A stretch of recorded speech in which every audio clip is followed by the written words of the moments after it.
All right, get ready to dive into a career path that's way more than just, selling fish. Yeah, definitely. We've been taking a close look at fish and seafood specialized sellers, Right. and it's not your typical retail gig. It's so much more than that. Yeah. What's really interesting to me is the depth of knowledge you need for this.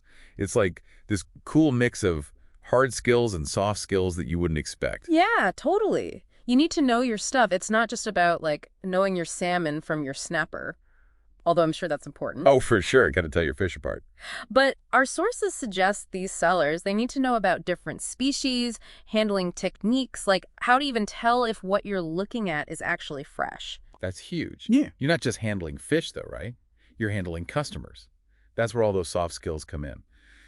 Listening to what they want, guiding them through all the It's choices. like being a seafood matchmaker. I like that. You're finding the perfect catch for a casual Tuesday night dinner or a fancy dinner party. Totally. And to be that expert, our source from RoleCatcher, they say staying updated on industry trends is key. Like, sustainability is so big right now. And it's not just a trendy word. Customers, they want to know where their food comes from, what the fishing methods were, the certifications. It's about trust and showing you're all about responsible sourcing. Which makes sense. If I'm going to buy fresh seafood, I want to know it's coming from a good place, ethically and, flavor-wise. Exactly.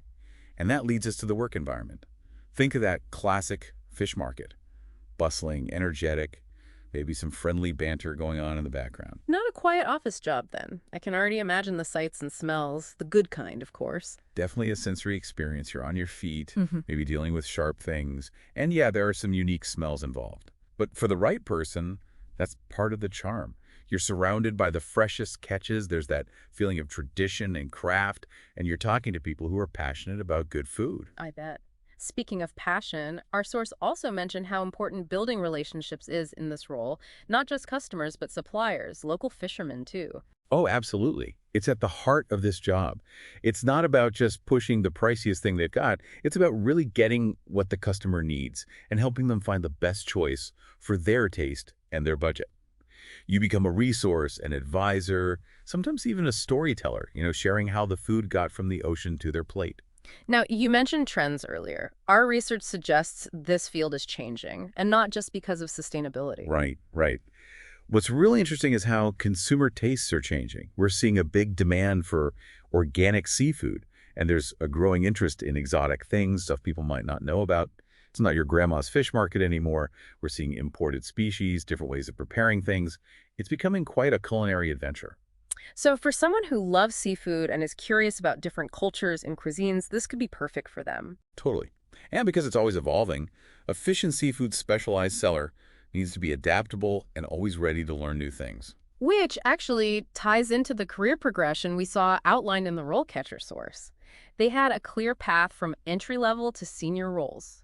So let's look at how someone in this role can move up and what skills become important at each level. Yeah, let's get into it. So starting at the entry level, you're learning the ropes, literally.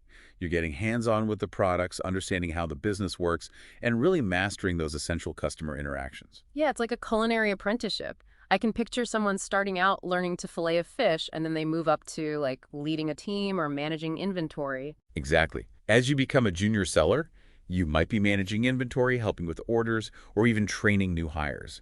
It's less about what you're doing yourself and more about the whole picture of how the business works. Right, because as you get more senior, you need those leadership skills. Our source said that a senior seller often manages other team members, budgets, even comes up with sales strategies. That's a lot more than just, knowing your cod from your haddock. It shows how dynamic this career path can be. You might start thinking it's all about your love for seafood, but to really succeed, you need strong business skills, communication skills, and leadership qualities. It's a really interesting mix. And speaking of standing out, we should look at those real-life interview questions you found. I always like to imagine I'm the one applying for the job and think about how I'd answer. It's a great way to see what employers really care about. Want to try a few? Definitely. Hit me with a tough one. What's a question that really jumped out at you? This one caught my eye. How do you stay up to date on industry trends? We talked about sustainability and how tastes are changing, but this is about showing you're genuinely interested and take initiative. Right. It's one thing to say sustainability is important, but it's another to show you're actually looking for information. Maybe you subscribe to industry magazines, follow blogs, or even go to seafood trade shows. Exactly. A good answer would be like painting a picture of someone who is truly passionate about the field, always learning. They geek out over new fishing practices or the latest food trends. So if you can talk about new ways to farm oysters with the same excitement as someone talking about their favorite sports team, you're good to go. You got it. That passion makes all the difference in an interview. Now, ready for one that really tests those soft skills? Bring it on. Right, a classic for a reason. Describe a time you handled a difficult customer. Oh, yeah, the dreaded difficult customer. Every job has them, but in this kind of role where you're talking to people all day, you really have to show you can handle those situations well. For sure. It's not just about fixing the problem right then, but showing you can stay calm when things get tough, make sure the customer's still happy, maybe even turn a bad situation into a good one. So it's not enough to just say, I had a customer who was really upset once. You need to tell them what you did, how you listened to them, and how you found a solution that worked for everyone. And it's great if you can tie it back to those key skills we talked about. Your seafood knowledge, your communication, and your dedication to making the customer happy. Like you're showing them a scene of you in action. I'm realizing a big part of this job is problem solving with customers, suppliers, even within the team. Absolutely. It's a fast-paced environment where things are always changing. You have to be flexible, resourceful, able to think on your feet. We've talked a lot about the everyday stuff and the skills you need, but let's switch gears a bit. Our listeners always want to know about career growth. What does moving up look like in this field? That's a great question. As fascinating as the day-to-day sounds, it's good to know where this career can take you. Yeah, for sure. It's about where you can go from here. And the exciting thing is it's not a dead end. You can use it as a stepping stone to bigger things. Okay, so someone's listening and they're totally into this. They're picturing themselves behind the counter, filleting fish, talking to customers about sustainable seafood.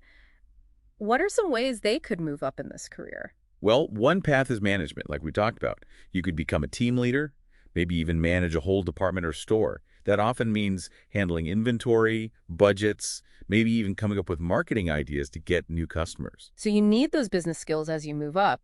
It's almost like two careers in one, knowing all about seafood and having the business smarts to run things. Right. And for people who are really into sustainability, there's a growing field of like sustainable seafood consulting.